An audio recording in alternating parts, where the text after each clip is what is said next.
बिस्मिल्लाहिर्रहमानिर्रहीम। अस्सलाम वालेकुम। प्रोग्राम जमहूरनामा के साथ मैं हूं आपका मेज़बान उमैर ख़ान। नाज़रीन, पंजाब और सिंध के जो कच्चे के इलाके हैं वहाँ पर जो डाकू के गैंग्स हैं वो डाकू कहाँ से आए और उनका जोग्राफ़िया क्या है, यानी कि वो किन किन इलाकों में अपनी कार्रवाइयाँ जारी रखे हुए हैं और वहाँ पर उनकी मौजूदगी है।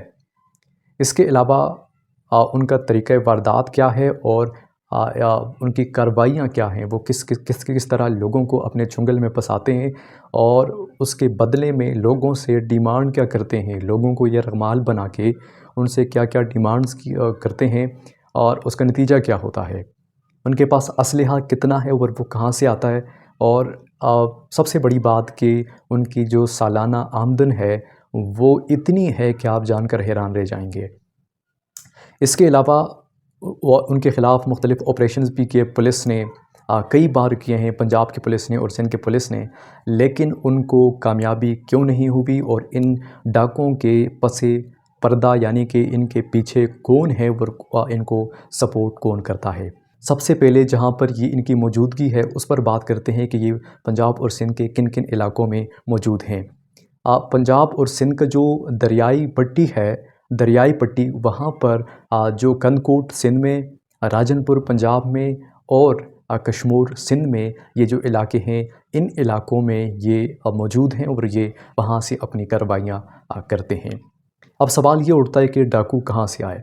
जो कच्चे का इलाका है वहाँ पे आम तौर पर जो जागीरदार हैं, जो सरदार हैं, उनकी उनकी जो अजारादारी है वो हमेशा से रही है। अब जब कोई क्रिमिनल, जो बंदा क्राइम करके, जो बंदा जुर्म करके उस इलाके में चला जाता था तो वहाँ पे वो लोग इन लोगों को सपोर्ट करते थे। वहाँ से ये सिलसिला शुरू हुआ और ये आगे बढ़ता गया और इन्होंने बाकायदा तौर पर एक गैंग और उसके बाद मुख्तलिफ़ गैंग्स की शक्ल इख्तियार की, जिनमें तेगानी, जागीरानी, शर, बेओ, बंगवार और इस किस्म के और भी मुख्तलिफ़ काफ़ी ग्रुप्स या गैंग इस वक्त अपना काम कर रहे हैं या अपनी कार्रवाइयाँ कर रहे हैं। इसके अलावा इनका जो वारदात है, तरीक़ा वारदात है वो क्या है और ये करते क्या है, कार्रवाइयाँ किस तरह करते हैं और क्या क्या करते हैं। ये मुख्तलिफ़ देहात में जो इनके इलाकों के करीब तर हैं वहाँ पे जाके और मुख्तलिफ़ शाहराहों पे जाकर लोगों को लूटते हैं, डाके मारते हैं और लोगों को लूटते हैं। इसके अलावा इनका एक और नया तरीका भी है। आज के जदीद सोशल मीडिया के टूल्स को इस्तेमाल करते हुए ये मुख्तलिफ़ लोगों को सोशल मीडिया के ऊपर सस्ती गाड़ियों की तस्वीरें लगाकर लोगों को अपने चंगल में फंसाते हैं। इसके अलावा ये जो माल मवेशी है उनके नाम पर लोगों को बुलाकर लोगों को फंसाते हैं। और इसके अलावा तीसरा जो इनका वारदात तरीक़ा का जो ये लोगों को फंसाते हैं अपने चुंगल में, वो है इनका लड़कियों की आवाज़ में मुख्तलिफ़ लड़कों से जो इनके शौकीन होते हैं लड़कियों के, उनको लड़कियों की आवाज़ में उनसे बातें करके उनको एक वीरान सी जगह में लेके आते हैं और वहाँ से उनको अगवा करते हैं। और फिर उन लोगों को जब ये अगवा करते हैं, उनके घर वालों को उन पे तशद्दुद करके फिर उनके घर वालों को कॉल करते हैं और उनसे तावान का मुतालबा करते हैं। और अगर कोई इनको तावान ना दे तो फिर उनको मार कर उनकी वीडियो बनाकर सोशल मीडिया पर अपलोड करते हैं ताकि खौफ और इनकी दहशत इलाके में और पूरे पाकिस्तान में फैले।